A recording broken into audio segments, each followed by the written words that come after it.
You're listening to The Philosopher's Note on Gay and Katie Hendricks. More wisdom in less time. Hi, this is Brian, and welcome to the Philosopher's Notes on Gay and Katie Hendricks. These are notes from Conscious Living and Loving workshops facilitated by the Hendricks Institute that I'll be sharing with you. We're going to start with a great quote from Leo Buscaglia's book, Love. He says, quote, "If he desired to know about automobiles, he would, without question, study diligently about automobiles. If his wife desired to be a gourmet cook, she'd certainly study the art of cooking, perhaps even attending a cooking class. Yet it never seems as obvious to him that if he wants to live in love, he must spend at least as much time as the auto mechanic or the gourmet in studying love." End quote. Again, that's from Leo Buscaglia's book, Love. I love that. Love. It's one of the most important subjects we could ever hope to master, and yet, for some bizarre reason, so few people really study it. I don't know about you, but I agree with another comment from Buscaglia, who says, quote, "I would not want to form a partnership with an architect who has only a little knowledge of building, or a broker who has a limited knowledge of the stock market. Still, we form what we hope to be permanent relationships in love with people who have hardly any knowledge of what love is." End quote.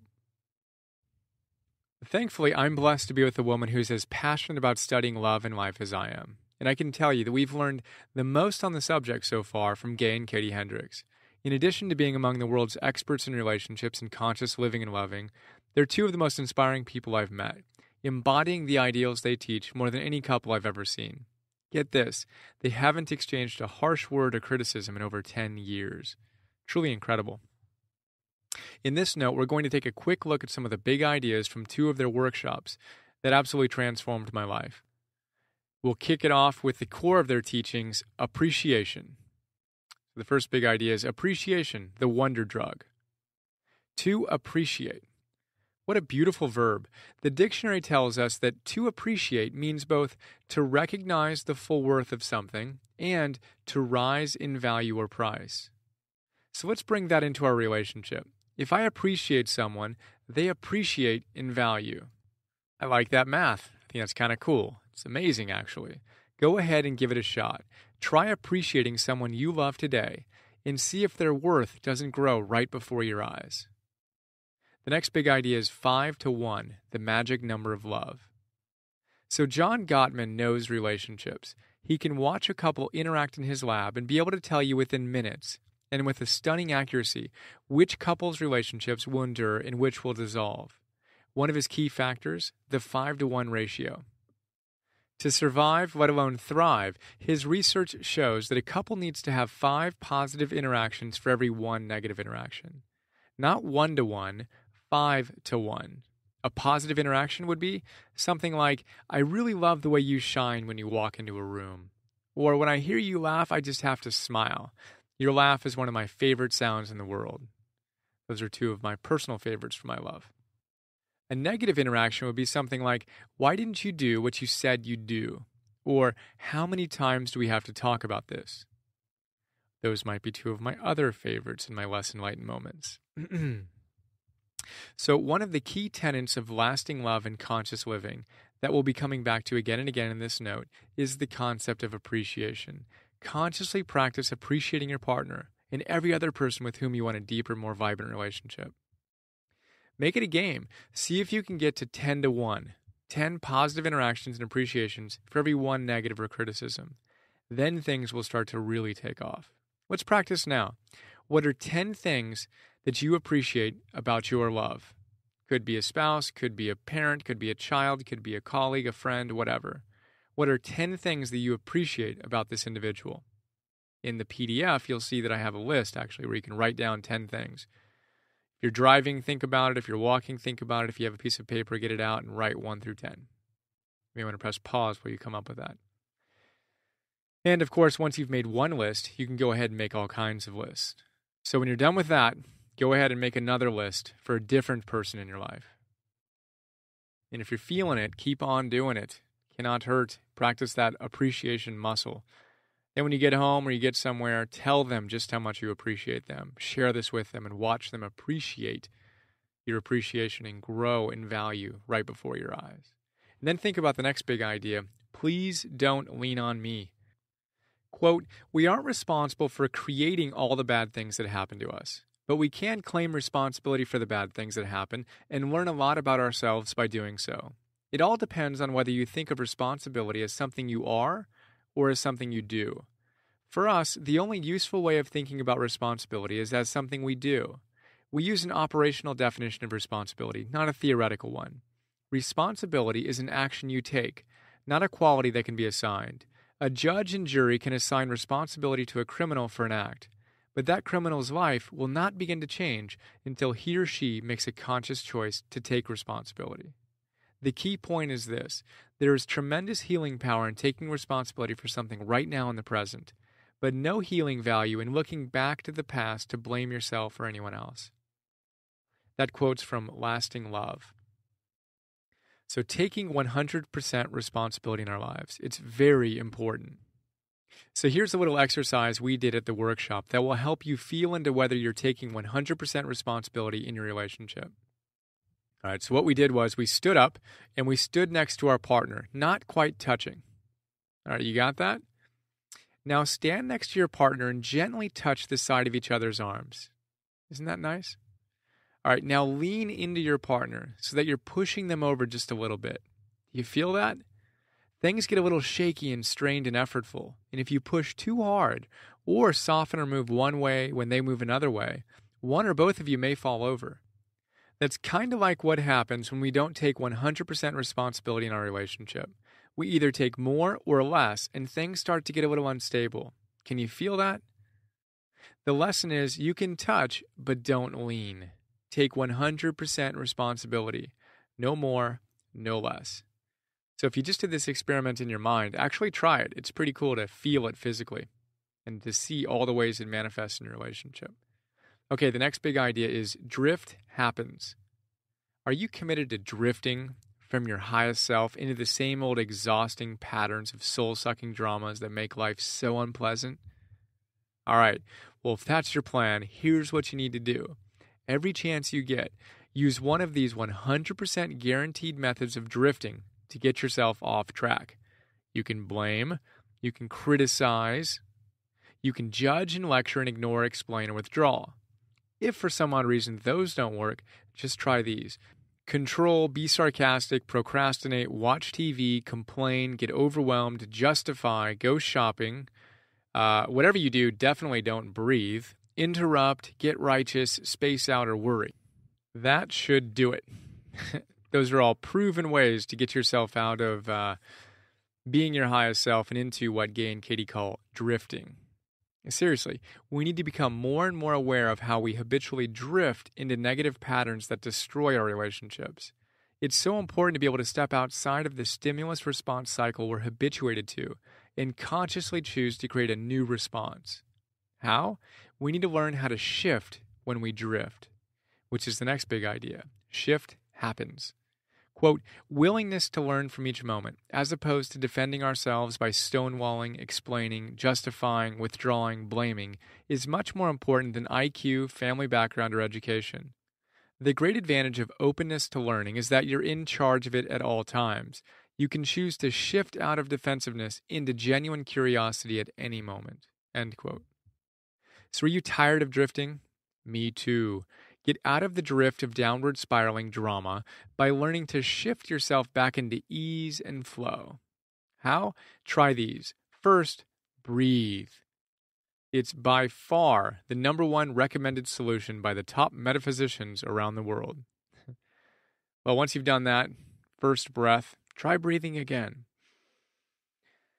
If something's bothering you, take a deep breath and exhale and do it again and again. It really is quite stunning what oxygen in our brains and bodies does for us. Other ways to make a shift when you feel yourself drifting? Try speaking authentically, truly loving the experience, recommitting to your ideals, moving your body in a new way, or using this challenge as another opportunity to get closer to your essence. Fun stuff. The key to consistently moving from drifting to shifting? Well, I'm glad you asked the question. The answer, it's all about the next big idea, which is the power of recommitment. All right, so you might be familiar with this wonderful W.H. Murray quote I'm going to share with you. It's one of my favorites. Quote, "Until one is committed, there is hesitancy, the chance to draw back, always ineffectiveness concerning all acts of initiative and creation. There is one elementary truth, the ignorance of which kills countless ideas and splendid plans, that the moment one definitely commits oneself, then Providence moves too. All sorts of things occur to help one that would never otherwise have occurred. A whole stream of events issues from the decision raising in one's favor all manner of unforeseen events, meetings, and material assistance which no one could have dreamed would have come their way. I have learned a deep respect for one of Goethe's couplets. Quote, whatever you can do or dream you can, begin it. Boldness has genius, power, and magic in it. Begin it now. End quote. Love that quote. That has to be one of the best quotes on commitment out there. Here's the deal, though. Let's say we commit to a big goal or to living a certain ideal. Whether we're going to build a business or we're going to live from appreciation or whatever. It's a powerful first step. But the real trick is in the recommitting.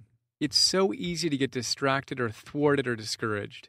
What we do in those moments of discouragement is the key to our destiny. We need to recommit again and again and again. It's kind of like when a pilot is flying us from New York to London. She's committed to taking us to the destination, but is actually off target probably over 90% of the time. Thank God for recommitments. Imagine if she beat herself up every time she was off instead of simply recommitting and simply adjusting her course to her goal that she's committed to. All right, the next big idea is persona yoga. Persona. The word literally means mask or a character played by an actor. Personas. We all have them, a lot of them actually. Think of them as roles we've learned so we can function in our lives. For example, I've got a Mr. Perfectionist who needs to make sure everything is perfect all the time. I've also got a Nietzsche who, when he's in charge, needs to deliver philosophy with a hammer all the time. And I've got a Bodhisattva who needs to reach his own enlightenment for the benefit of all sentient beings all the time. And I can go on. I've got all kinds of personas. I think you get the idea. Now, the issue isn't that these personas are bad, per se. It's just that we can get in trouble when we get locked into one persona in particular and can't step back, get a bigger perspective, and see that we are not any one given persona. And equally importantly, that we can choose which persona we'd like to show up in any given moment. Now, for me, my Mr. Perfectionist wouldn't have let me get even 20 words into this big idea when I first sat down to write it because it wasn't perfect. Thankfully, I no longer let him get involved in the early phase of my creations. But you know what? He's perfect for proofreading. Most powerfully, as we develop our ability to hold the spaciousness to see the multiple personas at work, we get better and better at tapping into our authentic self that radiates our true essence. So next time you feel yourself getting all tied up in a knot, see if you can step back and identify the persona that may be at work and wanting to make sure he, she, it gets his way all the time. So persona yoga, it's all about being flexible. There's actually a science to this as well. Patricia Linville, PhD, calls the ability to remain role flexible self-complexity. Develop this and you develop your resilience. And that'll result in better mental and physical health and self-esteem. Always good things. All right, so the next big idea is eat your projections. Quote, withdrawal and projection are the natural outcomes of withholding.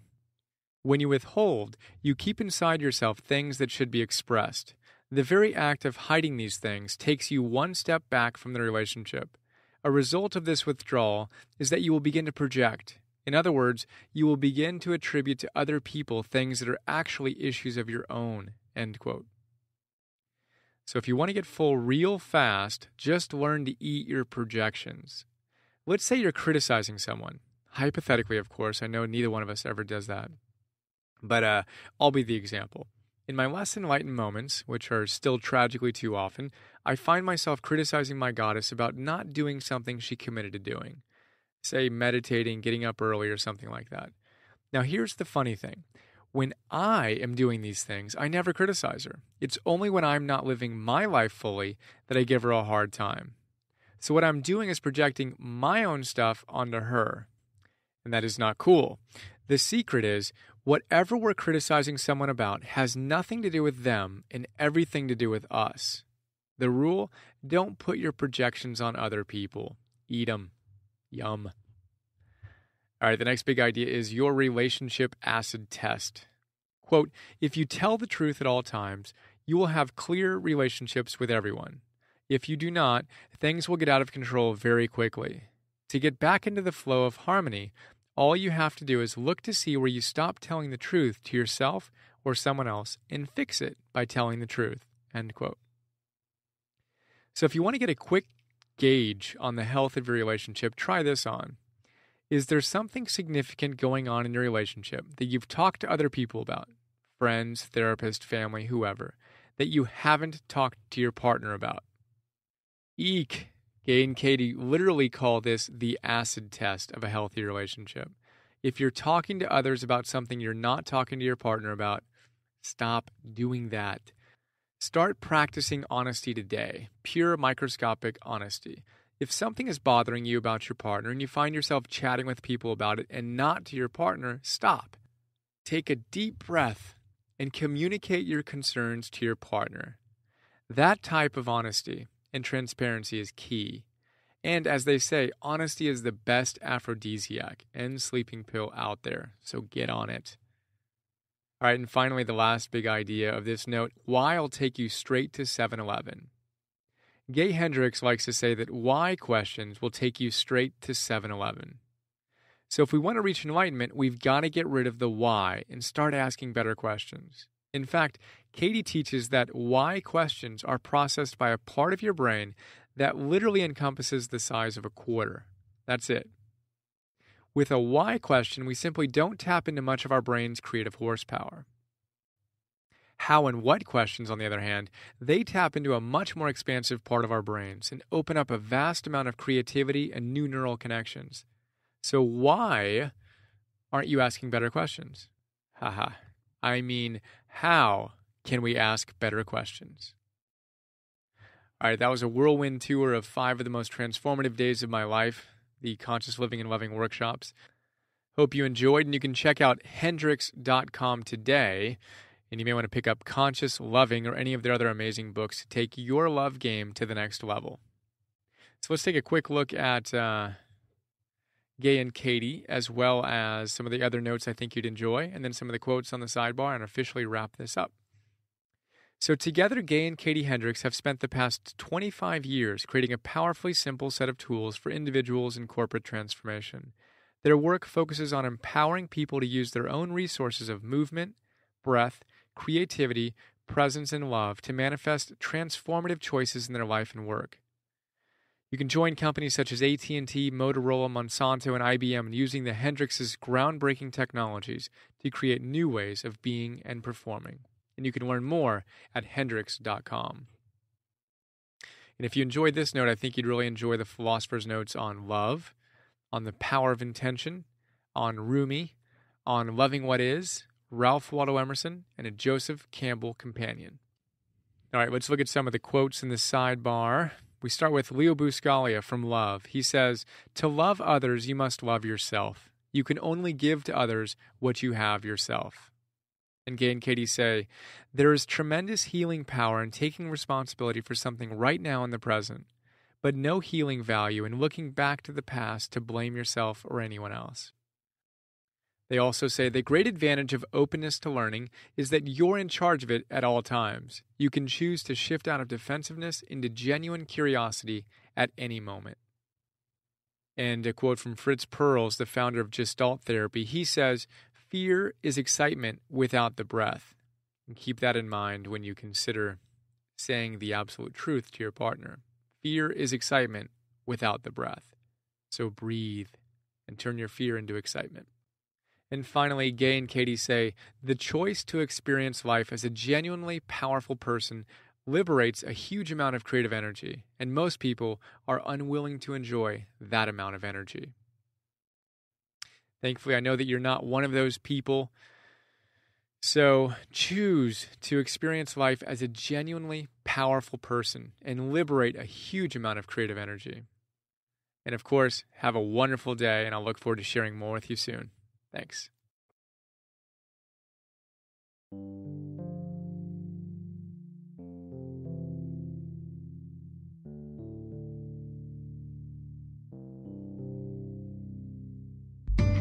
We hope you enjoyed this Philosopher's Note. Please go to www.philosophersnotes.com to download more.